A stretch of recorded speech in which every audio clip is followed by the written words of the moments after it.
Salam la team Colibri, cette semaine je vous emmène à la découverte de Volubilis, un extraordinaire site romain. Parce qu'ils ont décidé de sortir de la matrice, ils construisent leur antidote pour entrer dans le monde réel.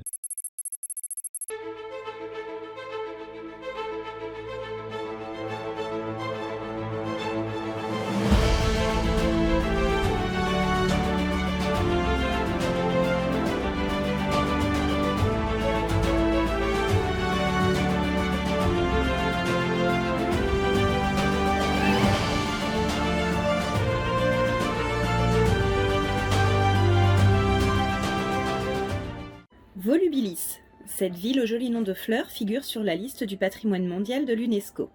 Il s'agit sans conteste de l'un des sites les plus intéressants du Maroc sur les plans culturels et historiques.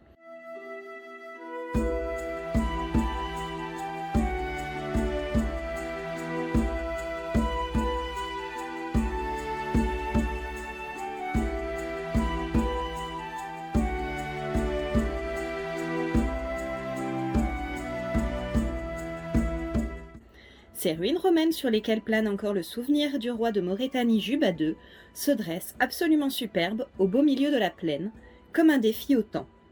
Ce sont les plus grandes du pays. Volubilis possède un vrai pouvoir évocateur avec son Capitole, son arc de triomphe de Caracalla, ses thermes, sa basilique et son artère principale bordée de nobles villas aux précieuses mosaïques.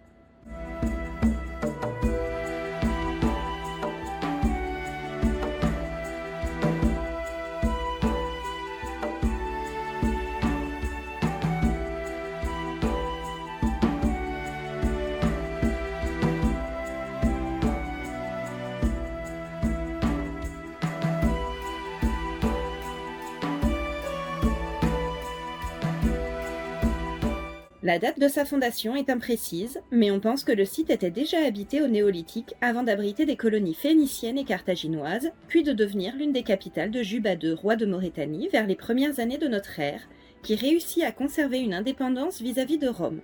C'est à cette époque que le site fut appelé Volubilis, en raison de l'abondance de cette plante dans la région. D'ailleurs, Walili, ou Walila, le nom berbère de la ville, désigne la fleur de liseron.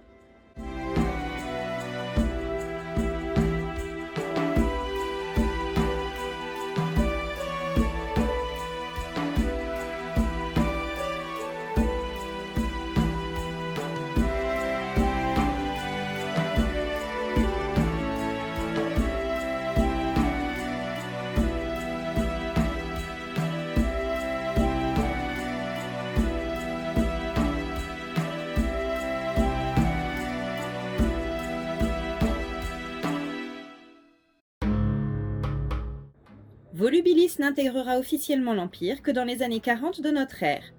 Caligula, empereur célèbre pour sa cruauté, y aurait séjourné à plusieurs reprises.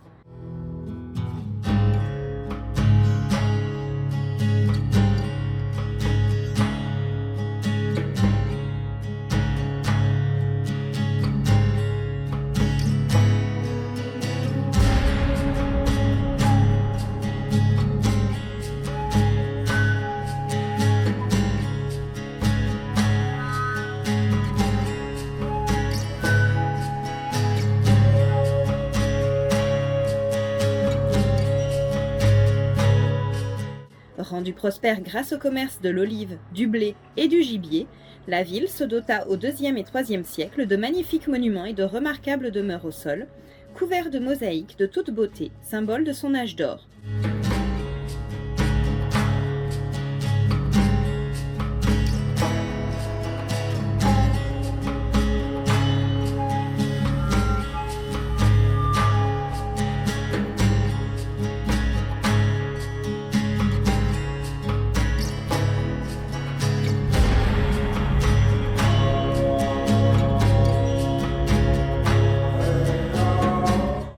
C'est ici que l'on capturait les lions de l'Atlas envoyés par centaines au Colisée de Rome pour divertir les foules. Mais du fait de sa situation isolée aux confins de l'Empire romain, Volubilis était trop éloigné de la côte pour être défendu correctement. Harassés par les tribus berbères, jamais les Romains ne parviendront à stabiliser leur présence, et la ville, qui compta jusqu'à 20 000 habitants, finit par décliner. Des tribus berbères christianisées l'occupèrent jusqu'à la fin du 8e siècle. Puis Idriss Ier fut proclamé imam de la ville.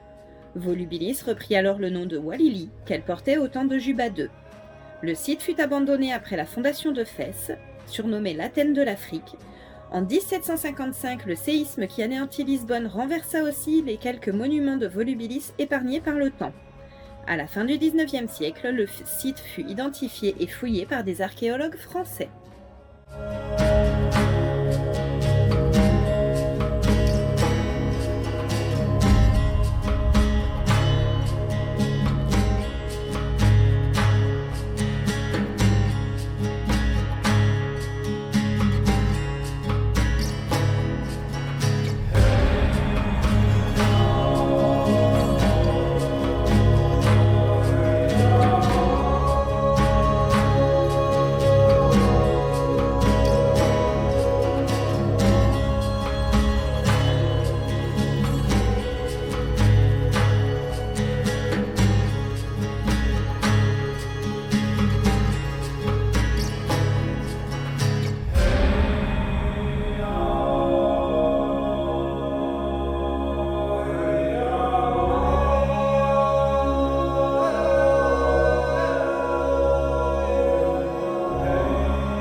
Sur la porte, et à mon avis, ça c'était un orifice pour pouvoir bloquer la porte avec un gros morceau de bois qu'on mettait là. On voit bien l'embrasure. C'était peut-être même des axes de pivot, je sais pas. Il y avait des... Et après le bois, donc on l'entrait comme ça. Hop. À mon avis, hein. Je ne prétends pas à savoir. Et ça c'était possible que ce soit une porte à deux vantaux. Et ça c'était les axes des pivots. Donc un gros axe qui descendait là-dedans. Et là il devait mettre une clavette pour pas que l'axe ressorte. Et là pareil, on dirait.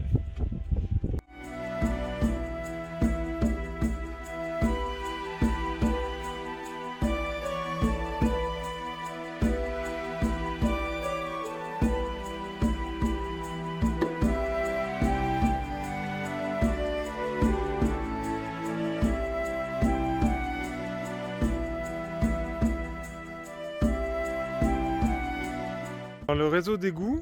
J'ai l'impression que c'est le réseau d'égout, donc sortez par là. J'ai une petite photo, là ça passe sous ces pierres ici. Et après ça doit passer sous cette pièce là. Pour arriver par là.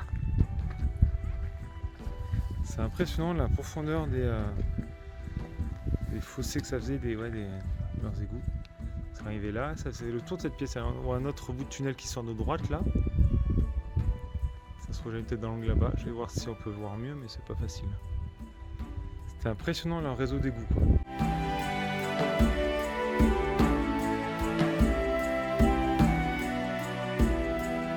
Du coup, ici on a des boutiques en façade et derrière on a des maisons et on va aller voir parce que je crois qu'il y a une très jolie mosaïque avec des lions.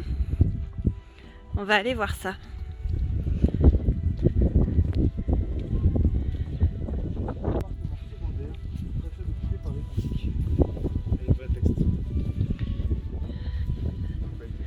Alors, la mosaïque, elle est là-bas.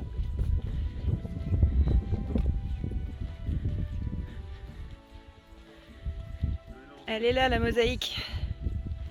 Et on voit bien les lions.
Là, on a les travaux d'Hercule, les 12.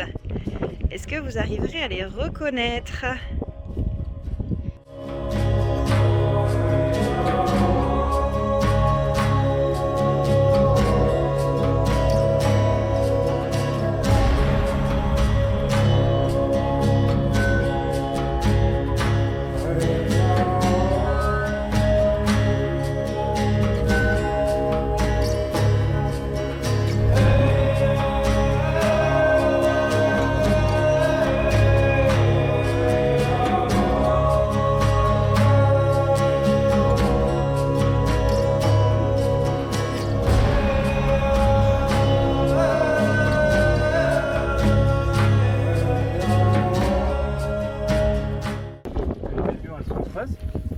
Et en bas c'est bombé pour le relier. On dit cette forme là et nous en bois je sais qu'on appelait ça les camions en asperge, ouais, la forme ici.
Alors je suis désolée pour la qualité de la vidéo, mais mon téléphone m'a lâché, il est tombé en rate de batterie.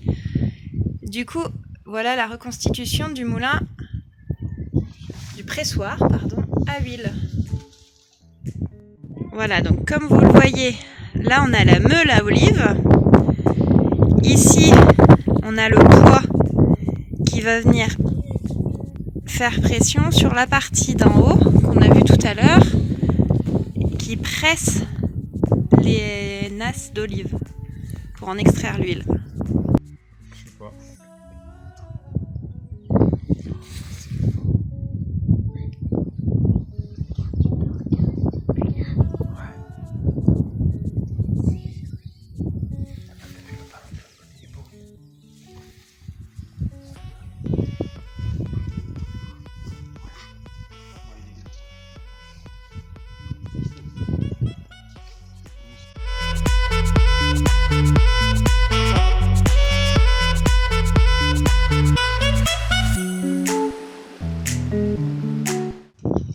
Et voilà, c'est comme ça qu'on faisait.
Bon, comme vous le voyez, il fait nuit.